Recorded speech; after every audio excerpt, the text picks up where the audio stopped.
adalah penting. Kalau kita lihat bangsa yang paling maju dalam dunia sebenarnya adalah bangsa Yahudi. Yahudi adalah bangsa yang paling maju dalam dunia ini. Karena apa? Kerana pemerintahan bangsa ini kepada pendidikan. Bila dia pendidikan, lari ke US, United States, Amerika Serikat, institusi pertama yang dia menguasai ialah sekolah-sekolah di New York.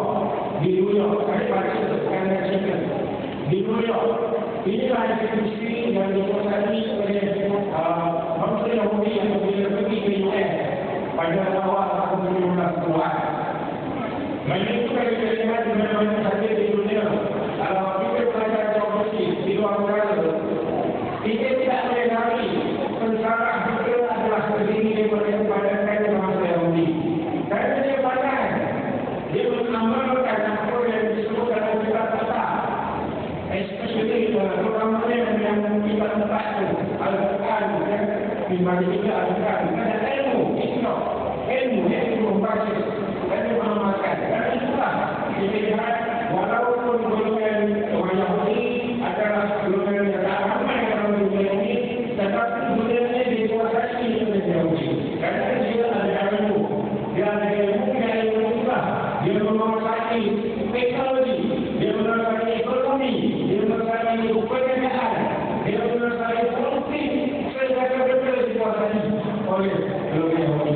Tetapi manusia juga adakah segala-galanya dibuat nama-nama dan dunia, adakah bangsa yang mengutamakan pendidikan dan satu kekompakan dan satu pergerakan meminjam duit untuk menghantar anak raja orang luar UK di UN satu profesor konsuler contohnya yang mampu untuk menjadi besar pakai perdana bukan bisik yang terutama mungkin dia pakai perdana lama saja semakin saya menyimpan mungkin untuk anak-anak di UK belajar dan dia memastikan belajar di UK lebih eksposkan mendekatkan anak-anak dari suasana global yang ada sekarang ini dengan saya sekarang bersalah dah banyak pengalaman lama banyak dia akan selalu sama dengan kebolehannya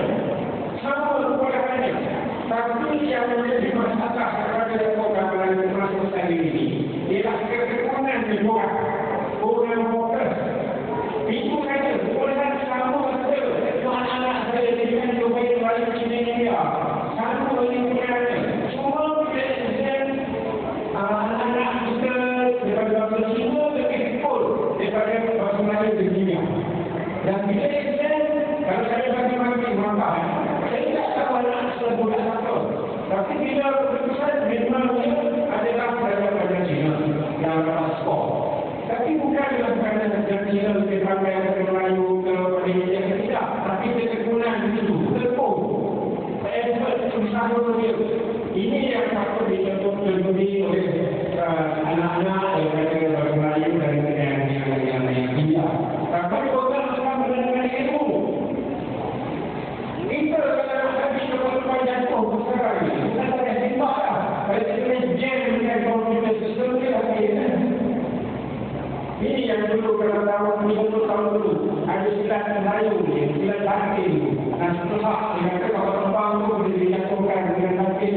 Tapi saya tak ada waktu masih baru 20 tahun begitu. Dan sekarang kami baru nampak bukan Hakim tak, tapi dengan komputer kita boleh jam dari Hakim. Dia punya komputer dia dalam masa masuk ke komputer. Rosak komputer dia. Boleh jatuh komputer. Puluhan pakai gaji jalan zero. Pada tahun 60-an pakai gaji swasta zero. Pada tahun 10-an masih gaji zero pakai gaji swasta. Tetapi pada tahun 2000 kata pakai gaji ini bukan zero lagi. Kita kena jadi usahawan. Kita kena jadi usahawan. Bukan penyakit kita dua penyakit usahawan. Jadi ini yang kita terapkan kepada anak kita. Itu lama ada. Bukan mahal benar.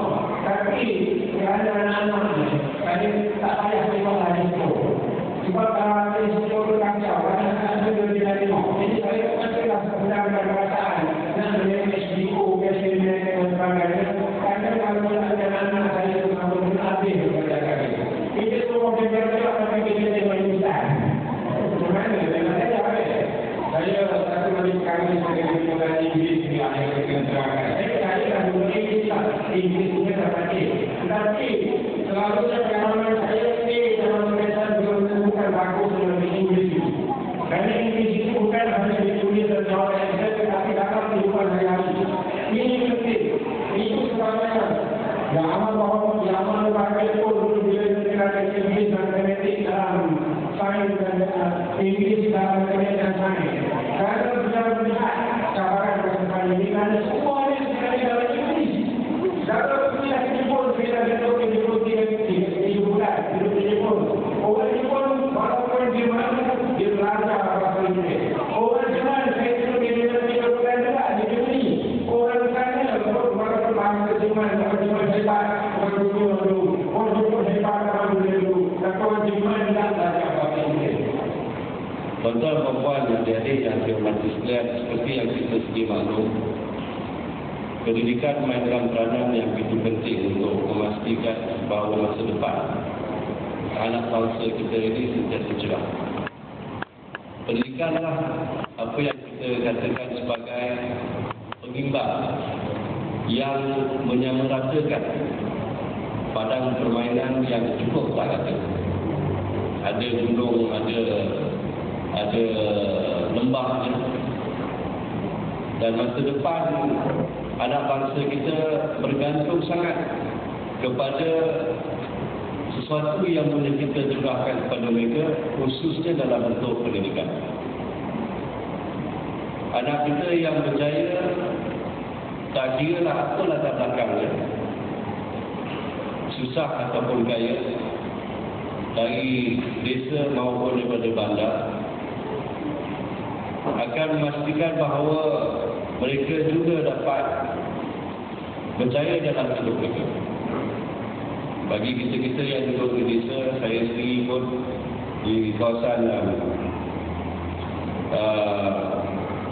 kita yang duduk di kawasan desa ni pun, saya ahli parlimen di Cenduk. Cenduk ni memanglah kawasan kampung, bersebelahan dengan bahagian sini Pulau Pasu, bersebelahan juga dengan Pulau Langkawi. Tetapi kata-kata rakyatnya susah, yang mengusahakan sawah padi, dan cara yang terbaik bagi mereka untuk memastikan bahawa anak-anak mereka tidak bernasib sesama mereka ialah dengan memastikan tahap pendidikan dan kualiti pendidikan yang mereka dapat itu adalah yang terbaik. Dari situ kita lihat anak pun yang menjadi pilot emas, yang menjadi pilot pesawat 747 yang terbang ke seluruh dunia. Dari situ kita dapat anak-anak cenderung yang boleh menjadi saintis.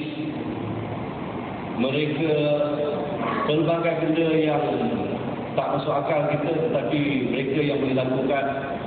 Dan itulah yang kita nak kepada anak-anak kita.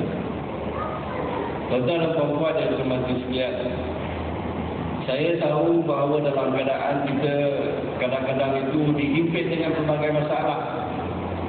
Masalah kewangan, masalah di tempat kerja kita dan sebagainya. Kadang-kadang kita rasa putus asa. Ada di kalangan kita yang rasa bahawa nak jaga masa depan anak kita pun susah. Lagi-lagi kalau anak ramai.